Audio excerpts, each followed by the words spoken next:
Hi hello' নমস্কাৰ নতুন এটা ভিডিঅ'ৰ সৈতে শ্ৰীজুললৈ সকলোকে জনাইছোঁ স্বাগতম। আশা কৰোঁ আপোনালোক সকলো ভালে আছে নিশ্চয়। এয়া ভিডিঅ'টো আৰম্ভ কৰিলোঁ আমাৰ ঘৰৰ কাষতে খুব ব্যস্ত হৈ থকা এই ফিল্ডখনৰ পৰা।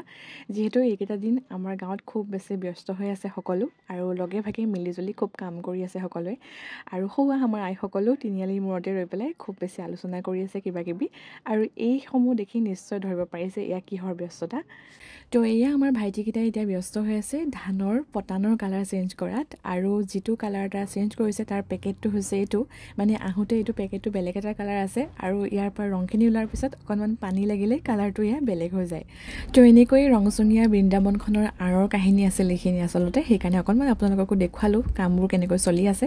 আৰু সৌৱা আমাৰ ৰঙেলী পখিলী কেইজনীও অকণমান বৃন্দাবনৰ ৰঙেৰে ৰং বোলাই আছে, আৰু আমাৰ আইসকলেও এইফালে আকৌ অকণমান ব্যস্ত হৈ আছে। মুঠৰ ওপৰত ৰাসৰ প্ৰস্তুতি সম্পূৰ্ণৰূপে চলি আছে। তো ৰাসৰ প্ৰস্তুতি যিমান দূৰ পাৰোঁ দেখুৱাই যাম আপোনালোকক। তো এতিয়া দেখুৱাব লৈছোঁ আমাৰ ঘৰত নতুনকৈ বাঁহৰ কিবা এটা আইডিয়া কৰা হৈছিল, আৰু তাৰে কাম এয়া আৰম্ভও হৈ গ'ল। সেইকাৰণে বোলো অকণমান আপোনালোকক দেখুৱাই থওঁ। এয়া বজাৰখন এনেকৈ মেলি লোৱা হৈছে ধুনীয়াকৈ, আৰু একদম সম্পূৰ্ণৰূপে সকলো কামত ব্যস্ত হৈ গৈছে। যিহেতু বিশেষ এটা বস্তু থ'বৰ কাৰণে আমাৰ ঘৰত ঠাইৰ অকণমান অভাৱ হৈছিলে, আৰু সেই বস্তু থ'বৰ কাৰণে এই ৰেকডালৰ চিন্তা কৰা হ'ল, আৰু লগালগ এয়া কামত লাগি যোৱা হ'ল। যিহেতু এনেকুৱা হয় কেতিয়াবা কিছুমান আইডিয়া বা কিছুমান কথা আমাৰ মনলৈ আহে, কিন্তু আমি সেইখিনি সময়ত ক'তো লিখি নথওঁ বা সেই কামটো কৰিবলৈ আমি এলাহ কৰোঁ, আৰু পিছত সেই আইডিয়াটো আমাৰ মনৰ পৰা গুচি যায়। গতিকে সেইকাৰণে আজিকালি আমি অকণমান এলাহটোক কাটি কৰি নিজৰ আইডিয়াটোক গুৰুত্ব দিছোঁ, আৰু তাৰে পৰিণতি স্বৰূপে এয়া এতিয়া দিন ৰাত একাকাৰ কৰি কাম কৰি থকা হৈছিলে। মানে ভিডিঅ'টো অৱশ্যে দুদিনৰ হয়, যিহেতু কামখিনি একেলেঠাৰে কৰিব নোৱাৰি, সেইকাৰণে যেতিয়াই সময় পায় আজৰি সময় তেতিয়াই এই কামখিনি কৰা হয়, আৰু সেইমতে মই যেতিয়া উপস্থিত থাকোঁ ভিডিঅ'খিনিও কৰি যাওঁ। আৰু এই কামখিনি যেতিয়ালৈ হ'বগৈ, মানে ৰেকডাল যেতিয়ালৈ সম্পূৰ্ণ হ'বগৈ, তেতিয়া পুনৰ ভিডিঅ' এটা আপোনালোকৰ মাজলৈ লৈ আহিম। আৰু এয়া হৈছে কোনোবা এটা আবেলিৰ সময়ৰ ভিডিঅ'। যিহেতু ঘৰৰ কাষতে ৰাস, গতিকে চকু একদম ফিল্ডতে থকা হৈছে। যেতিয়ালৈকে ৰাস শেষ নহয় নিশ্চয় চকু ইয়াৰ পৰা আঁতৰ নহ'ব। সৌৱা আমাৰ ডেকা ল'ৰাহঁতে খুব ব্যস্ত হৈ আছে ফিল্ডখন সমান কৰাত, মানে বৃন্দাবন সজাবৰ কাৰণে ফিল্ডখন পূৰা সমান কৰি আছে, আৰু চবফালে জাবৰ জোঁথৰ জ্বলাই একদম পূৰা পৰিষ্কাৰ কৰি আছে। যিহেতু পৰিষ্কাৰ পৰিচ্ছন্নতা ঈশ্বৰৰ সেৱা, গতিকে সকলো খুব ব্যস্ত হৈ আছে পৰিষ্কাৰ কৰাত। আনফালে আকৌ ময়ো খুব বেছি ব্যস্ত হৈ পৰিছোঁ যিখিনি মোৰ অৰ্ডাৰৰ কাম বাকী আছিলে সেইখিনি পৰিষ্কাৰ কৰাত। যিহেতু ৰাসৰ সময় অকণমান নিজৰ কাৰণে গহনা গঢ়িবলৈ আছে, তাৰ উপৰি অৰ্ডাৰখিনিও আছে, সেইকাৰণে লৰালৰিকৈ অৰ্ডাৰখিনি শেষ কৰাত লাগিছোঁ। কিন্তু যিমান বেছি লৰালৰি হয় সিমানেই কামবোৰো খামখেয়ালি হয়। তো মোৰো তেনেকুৱাই হৈছে।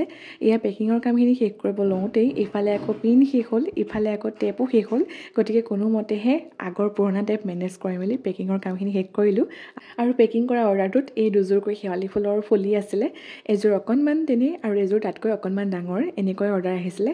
তো পেকিংখিনি এনেকৈ সামৰিলোঁ, আৰু এয়া দেখিছেনে মুখ মিঠা হ'ব পৰাকৈ পেকিঙৰ লগত দুই এপদ কিবাকিবি দিয়াও হৈছে, যাতে পেকিংটো খোলাৰ পিছত মুখখন খালী হৈ নৰয়, অকণমান মিঠা হৈ ৰয়, লগতে গহনা পিন্ধাৰ আমেজটোও সুকীয়া হয়। তো এয়া কোনোবা এটা সন্ধিয়াত বটলৰ খাপৰ খুলি চালোঁ, তলিতে হ'লেও অলপমান লাগি আছে তেতেলী টেঙা। আৰু তাৰপিছত এয়া আমাৰ প্ৰস্তুতি আৰম্ভ, মানে প্ৰস্তুতি ৰাসৰ প্ৰস্তুতি, বাঁহৰ প্ৰস্তুতি, আৰু এইফালে এতিয়া আমাৰ সন্ধিয়া পেট পূজাৰ প্ৰস্তুতি চলি আছিলে।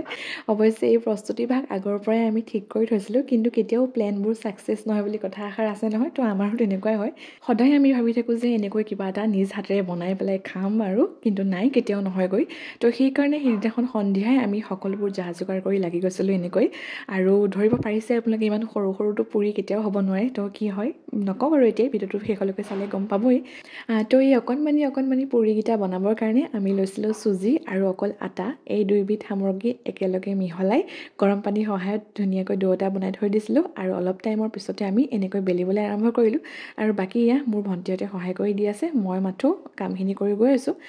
তাতে আকৌ প্ৰথমবাৰৰ কাৰণেহে চেষ্টা কৰিছোঁ এই খাদ্যবিধ, গতিকে সকলোৰে ব্যাপক সঁহাৰি লাভ কৰিছোঁ। অৱশ্যে মোৰ চিন্তা এটা আছে, যদি কেনেবাকৈ টেষ্ট নহয় তেন্তে কি হ'ব বাৰু, পিছলৈ দেখা যাব। সেই বুলি ভাবি পেলাই এনেকৈ এই আলু পিটিকা পৰা আদি কৰি সকলো যা যোগাৰ আৰম্ভ হৈ গ'ল। কিন্তু খোৱাৰ আগমুহূৰ্তত এনেকৈ ফটো আৰু ভিডিঅ' অকণমান লৈ নথ'লে নহ'ব, গতিকে সকলোকে ৰখাই পেলাই এয়া মই মোৰ কামখিনি কৰিলোঁ। আৰু তাৰপিছত সকলোৱে খোৱা আৰম্ভ কৰি দিলে আৰু সৌৱা ধৰিব পাৰিছে নিশ্চয় মোৰ পুৰিকেইটা খুব ধুনীয়াকৈ ফুলিছে মানে আছিল ফুচকা আমি বনাব গৈ আছিলোঁ ফুচকা কিন্তু দেখাত পুৰিহে লাগিলে অৱশ্যে বৰ ধুনীয়াকৈ ফুলিলে পুৰিখিনি যিয়ে যি হওক যিমান বেছি দেখিবলৈ ধুনীয়া হৈছে খাবলৈ কিন্তু সাংঘাতিক টেষ্টি হৈছে আপোনালোকেও ট্ৰাই কৰি চাব পাৰে একদম ইজি প্ৰচেছ ইউটিউবতো এভেইলেবল আছেই গতিকে ৰেচিপিটো কৈ নিদিলোঁ আৰু সৌৱা বায়েকে বনাইছে আৰু ভনীয়েকহঁতে খুব মজা লৈ আছে খাই তো এনেকৈ সন্ধিয়াটো আমাৰ পাৰ হ'ল তো খোৱা বোৱাৰ পৰ্বভাগ সামৰি আমি গ'লোঁ ৰাসৰ আখৰা চাবলৈ যিহেতু ৰাসৰ ফিল্ডতে এইকেইটা দিন আখৰা কৰি আছে গতিকে মানুহৰ সমাগম খুব বাঢ়িছে আৰু আনফালে আকৌ আমাৰ টিকলিও একদম সকলোৰে খবৰ ৰাখিছে কেনেকৈ জানেনে বসুমতীয়ে হওক যশোদাই হওক যোনে যেনেকৈ কান্দে ওচৰত গৈ পেলাই খবৰ লয় কি হৈছে কিয় কান্দিছে আৰু বাকী সকলোৰে লগতে এপাক এপাক নাচি আছে